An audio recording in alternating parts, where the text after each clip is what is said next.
कुछ किए। फसल काटने की बारी आई, नौकरी करने की बारी आई तो आप बाढ़ ला दिए। ये तो गलत है ना।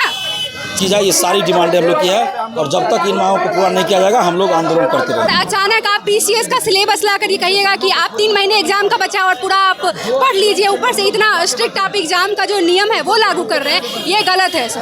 कि अगली बार जब भी इलेक्शन होगा तब हम घर घर जा करके कैंपेन करेंगे, बोलेंगे कि यही नेता है जो आपके बच्चों को अयोग्य घोषित कर रहे थे। बिहार में छात्रों का आंदोलन जो है वो शुरू है और बिहार में छात्र जो है न्याय सत्याग्रह पर जो है वो बैठे हुए हैं। आपको पटना के गर्दनीबाग का दृश्य दिखा रहे हैं, जहां सैकड़ों छात्र जो है अपनी मांगों को लेकर जो है गर्दनीबाग में जो है वो बैठे हैं। अभी हम छात्र नेता दिलीप हैं, उनसे बात करते हैं।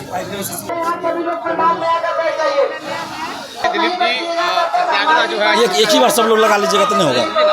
सत्याग्रह आज तीसरा दिन जो है वो जारी है, क्या कहेंगे? जारी है। देखिए, छात्र न्याय सत्याग्रह का आज तीसरा दिन है और जब तक हम लोगों की मांगें नहीं मानी जाएगी हम लोग का ये अनशन, ये धरना जारी रहेगा। और हम लोग का डिमांड है कि TRE 4 में सिर्फ एक परीक्षा हो, निगेटिव मार्किंग हटाया जाए, उम्र सीमा में छूट दी जाए, दिसंबर 2023 में जो एज की गणना की गई उसी अनुसार की जाए, म्यूजिक में सीट बढ़ाया जाए, TRE 1 to 3 में जो फर्जीवाड़ा हुआ, फर्जी सर्टिफिकेट में बहाली हुई, उन सब को बाहर किया जाए, ये जांच हो। और BSSC से संविदा वेटेज हटे, BSSC का एग्जाम डेट घोषित हो, लाइब्रेरियन की बहाली निकाली जाए, म्यूजिक में सीट बढ़ाया जाए, दरोगा सिपाही BSSC में पारदर्शिता लाई जाए, AEDO की परीक्षा तिथि घोषित की जाए। ये सारी डिमांडें हम लोग की है और जब तक इन मांगों को पूरा नहीं किया जाएगा हम लोग आंदोलन करते रहेंगे। इन दिनों के अंदर में सरकार का कोई जो है प्रतिनिधि आपसे मिलने आया है? नहीं, कोई भी हमसे मिलने नहीं आए थे, यहाँ पे कोई भी मिलने नहीं आए थे। क्या लगता है आगे की रणनीति क्या होगी आपकी? हम लोग यहाँ अभी बैठे हैं, शाम में डिसीजन लेंगे कि आगे हम लोग को क्या करना है। बिल्कुल, आप देखें शाम में डिसीजन करेंगे, लेकिन आपको बताते चले कि आज सम्राट चौधरी जो है वो शिक्षा विभाग का बैठक भी बुलाए हैं और भी कई लोग हैं, उनसे हम बात करते हैं। क्या कहेंगे आप? सर देखिए, डिमांड हमारा ये है कि पिछले 2.5-3 साल से हम लोग मेहनत कर रहे हैं। हमें जो पैटर्न दिया गया था BPSC के द्वारा, जो TRE 1, TRE 2, TRE 3 में हमारा एग्जाम हुआ था, उसके बेसिस पे हम लोग प्रिपरेशन कर रहे थे। और उसके बाद से अचानक सरकार का एक फरमान जारी होता है, जो हमारे शिक्षा मंत्री जी हैं और जो आयोग है BPSC, वो एक फरमान जारी करती है। वहाँ कहती है कि नेगेटिव मार्किंग को इंट्रोड्यूस कर दिया गया, एग्जाम का जो ड्यूरेशन है उसको कम कर दिया गया, साथ ही साथ जो BPSC का सिविल सेवा का जो सिलेबस होता है वो सिलेबस इंट्रोड्यूस करवा दिया गया। आप समझिए कि जो बच्चों का स्पेशलाइजेशन है ना, हमारा जो स्पेशलाइजेशन है उसमें जब हम लोग ग्रेजुएशन किए, पोस्ट ग्रेजुएशन किए, BEd किए, उसके बाद से CTET दिए, STET दिए, 8-10 साल से हम लोग सेम सब्जेक्ट और ये एक सब्जेक्ट के लिए हम लोग ना पूरा दक्षता के लिए पढ़ रहे हैं, मेहनत कर रहे हैं। और अचानक आप PCS का सिलेबस ला कर कहिएगा कि आप 3 महीने एग्जाम का बचा और पूरा आप पढ़ लीजिए, ऊपर से इतना स्ट्रिक्ट आप एग्जाम का जो नियम है वो लागू कर रहे हैं, ये गलत है सर। आप हमारे जो सब्जेक्ट है उसकी दक्षता के लिए आप जो पहले से पैटर्न से जो एग्जाम ले रहे थे, आप एकल एग्जाम लीजिए, नेगेटिव मार्किंग को हटाइए, क्योंकि पिछले 2.5 साल से हम लोग सेम पैटर्न पे तैयारी कर रहे हैं और हम लोग मेहनत कर रहे हैं। और जो इंसान मेहनत कर रहा है, आप समझिए सर कि ये जो अभी जिस तरीके का सिलेबस दिया गया है, उस सिलेबस से जो जनरल कंपटीशन वाले बच्चे हैं जो प्रिपरेशन कर रहे हैं, वैसे टीचर्स अगर पहुंचेंगे स्कूल में तो कैसे इकोनॉमिक्स पढ़ा पाएंगे? एक संस्कृत का शिक्षक इकोनॉमिक्स नहीं पढ़ा सकता है, इकोनॉमिक्स का शिक्षक संस्कृत नहीं पढ़ा सकता है, एक कंप्यूटर साइंस का शिक्षक इकोनॉमिक्स नहीं पढ़ा सकता है। तो आप जो ये ऐसा जो जिस तरीके का आप दे रहे हैं कि अपना एक सिलेबस है, चाहे जो भी है, इसमें समझिए कि आप एक डॉक्टर को कह रहे हैं कि आँख का ऑपरेशन करिए, तो एक आँख का डॉक्टर कभी भी आँख का ही ऑपरेशन करेगा और हार्ट का स्पेशलिस्ट जो सर्जन होगा वो हार्ट का ऑपरेशन करेगा। इसलिए सरकार ये चीज़ को समझे कि जो नीति निर्माण किया है उस नीति निर्माण में सुधार करे।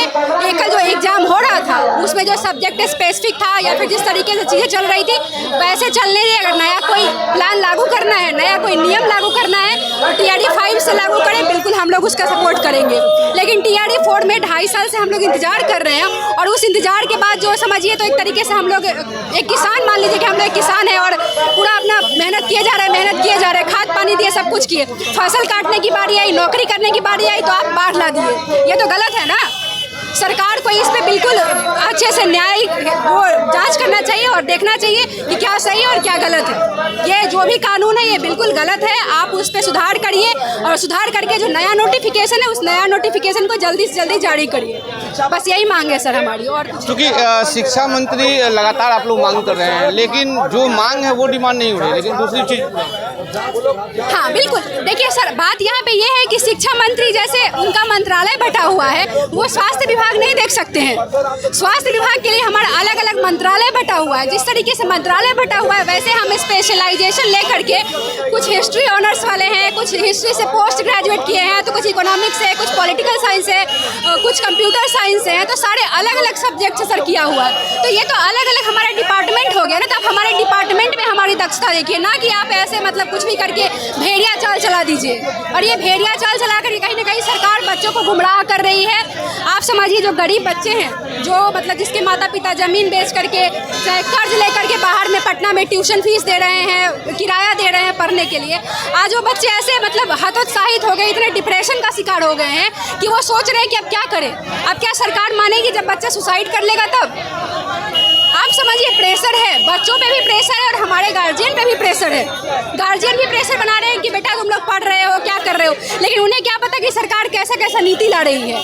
अभी सोचिए कि जैसे आप लोगों को पता होगा कि न्यू एजुकेशन पॉलिसी 2020 में आई थी, ठीक है, उसमें कहा गया था कि जो पोस्ट ग्रेजुएशन होगा वो 1 साल का होगा, बीएड भी 1 साल का होगा, लेकिन 2020 से 2026 आ गया, 6 साल हो गया। सरकार की बनाई हुई नीति सरकार खुद नहीं अप्लाई कर पाया अभी तक, और अभी आप सोच रहे हैं कि विद्यार्थी को पूरा महारत ही हासिल करवा लीजिएगा। और आपको सरकार शिक्षा मंत्री जी कहते हैं कि हाँ जो बच्चा मतलब IAS लेवल का टीचर चाहिए, आप सारे IAS को उतारिए सरकारी स्कूल में, बोलिए बच्चा को दुक्का पढ़ाने के लिए, कोई नहीं पढ़ाएगा।